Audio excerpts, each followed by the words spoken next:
After another green arrow in game week 25, I'm up to 71k overall. And here is my team selection for game week 26.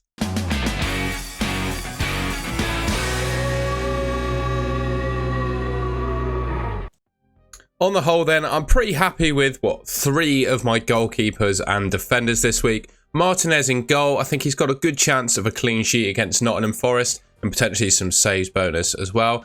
Gabriel and Saliba, both of course playing for Arsenal, who statistically, according to the expected goals conceded table, are the best defence in the league at the moment this season. And Arsenal, I think they've scored 15 or 16 goals from set pieces this season, with Gabriel and Saliba being both a real threat from them. Gabriel probably being slightly more threatening than Saliba is. So, you know, their fixtures against Newcastle pretty good going forwards. Even if they do concede, I think Gabriel and Saliba have got a chance of still getting a return from an attacking perspective.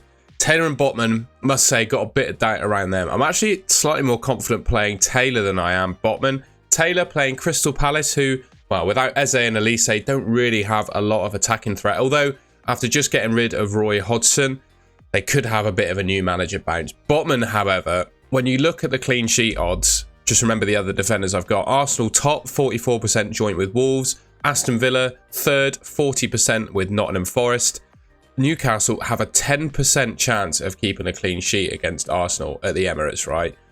So the question is, do I use a transfer to get rid of Botman? I think I probably should. I have other areas in my team that I want to use a transfer as well. So it could potentially be a hit this week in order to not start Botman, because ultimately, like when you think of that Arsenal game, they could concede so many goals that it's a minus score for Botman. Newcastle, by the way, are the worst defence in the league for the last 2 months for expected goals conceded. They're the bottom team for expected goals conceded. So yeah, it doesn't fill me with a lot of confidence. Charlie Taylor, he's got a 25% chance of a clean sheet. Just at the price he is, 3.9 million, he's a nice placeholder in my team for that like super cheap spot. I'm not going to be tripled up on Burnley anytime soon, anything like that. So I don't see any real urgent need to sell him. Botman, I don't necessarily need to sell him, but I don't want to start him this week. So yeah, that could be where I use a transfer. On to the midfield then, and unfortunately, if you can't see him, but I've got Diogo Jota on my bench, who obviously picked up an injury and is out for the season. The starting players I'm going for at the moment, Saka, Foden, Bowen and Cole Palmer. Obviously, Cole Palmer has a blank in game week 26. So at the moment, I'm down to 10 players. So I do think I have to use my transfer in this state. Just talk through the players I've got at the moment. Saka, I'm really happy with Saka. I mean, he's probably the best midfielder in the game at the moment, playing really well for Arsenal on penalties, plays 90 minutes, starts every game. Don't need to worry about him. Phil Foden's obviously in fantastic form for Man City at the moment, but I always have a doubt now around him starting because Man City have all of their forwards fit. He has been starting all of the games, but I'd always have a bit of doubt in my mind as to whether, there's going to be 1 or 2 games in the next 4 or 5 that he misses. Could the Bournemouth fixture in game week 26 be when he's benched? Bowen, I mean, I'm not all that sold on West Ham at the moment. They're playing really poorly. I think David Moyes is really on the verge of being sacked, but he can always just get a random return. That's what I feel like it could happen with Jarrod Bowen. He just needs one chance with how clinical he is. And I don't think it's worth spending a transfer to get rid of him, particularly as he's got Brentford in game week 26. They're not the best defence in the league, so he could well score in that one. One thing as well with Bowen is you just know he's nailed to start and play 90 minutes, right? He's probably West Ham's talisman, if you will. So, yeah, I don't see any reason for him not to start. Palmer, obviously, I can't play him this week. He's got a blank, but ultimately, I don't see any real reason to get rid of him. I mean, I've got him now at 5.6 million in my team. Yeah, bought him nice and early, and I just don't see a reason to sell him. Even if he blanks in 29 as well, he's the best player for this price point, right? And there's just no need to sell him. Right, so before we look into exactly which midfielder I want to buy, it's really important to be cognizant of the fixtures we've got coming up, right? Because ultimately, your transfers should be decided by how you plan to spend your remaining chips. And for me, I'm planning to use my free hit in game week 29 at the moment. I have too many players that are missing out, and I don't want to chance it on FA Cup results. So I'm feeling like a free hit is coming in game week 29. So for that reason, I don't actually have to worry about buying a player that plays in 29.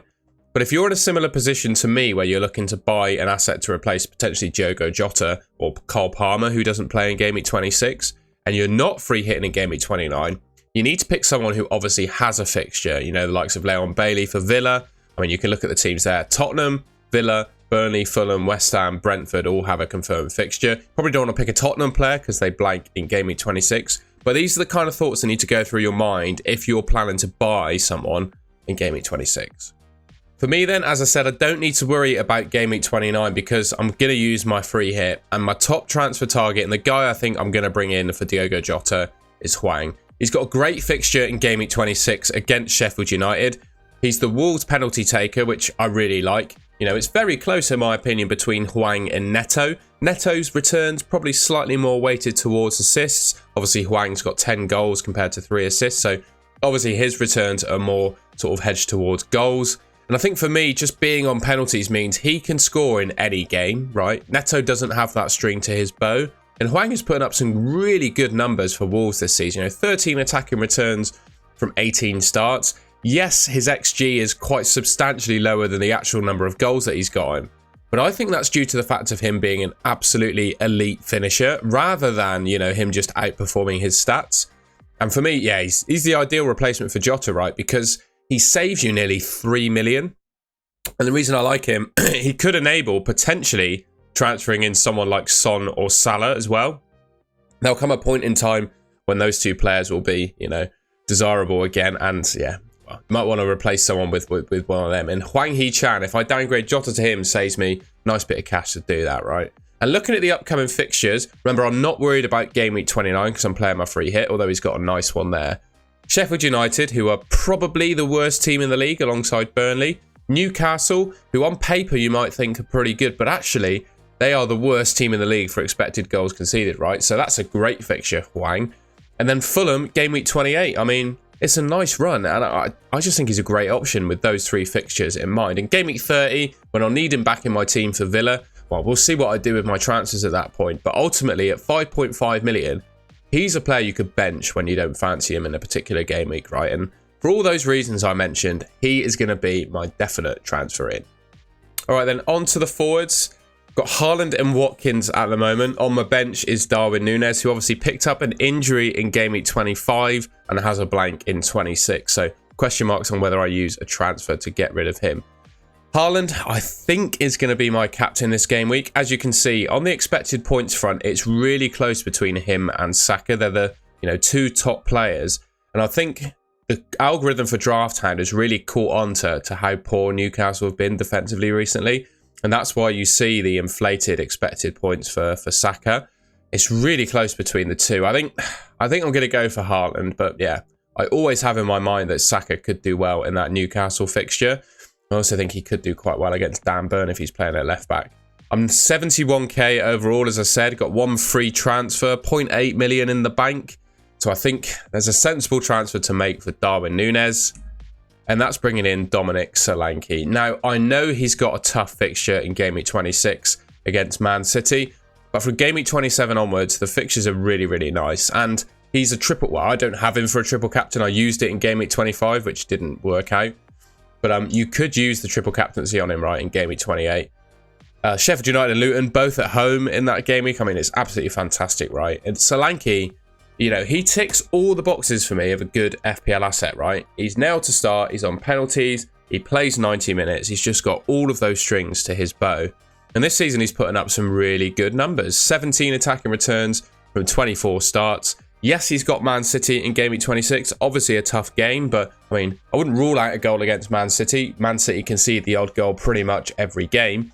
Game Week 27, he's got Burnley, who are one of the worst teams in the league. Game Week 28, he's got a double with 2 of the worst teams in the league. Doesn't really matter about Game Week 29 because I'll be free hitting if he doesn't play. And in Game Week 30, he's got Everton when I'll need him back. So I think he's a really sensible transfer in, even for a hit. And yeah, I think even though he's got that Man City fixture in Game Week 26, I'll be praying that the FPL gods are kind to me and he scores a goal. So here is my team as a whole then. I'm going to take a hit to bring in Hwang and Solanke for Darwin Núñez and Jota. I think it's really sensible considering, you know, they're not going to play in Game Week 26. And with Botman, I just really don't fancy him to score any points. I mean, that'll be sod's law because he'll score a goal or something and actually score me points when he's on my bench. Defensively, I'm really happy. I know I've got 3 of the top players for clean sheet odds, and doubled up on the Arsenal defence I think is a good way to go. They could, even if Newcastle score, they've got good goal threat. Martinez, good clean sheet odds, and we'll say a prayer that Charlie Taylor does something against Crystal Palace. Spoken about Hwang and Saka, I mean Foden and Bowen. Foden I'm quite happy with. Bowen, I mean, I'm willing to take the risk, right? He's playing basically centre forward for West Ham. I mean, he's probably their most attacking asset, their best attacking asset, so I'm happy to keep the faith with him. I mean, he's going to start and play 90 minutes, so hopefully he gets some chances. Just going to go with Haaland as my captain. Like I said, it's really close between him and Saka as to who to go for. Logic dictates for me, I think we're going to go for Haaland, then Watkins and Solanke up front. The only thing to consider now is where am I looking in terms of transfers for future game weeks?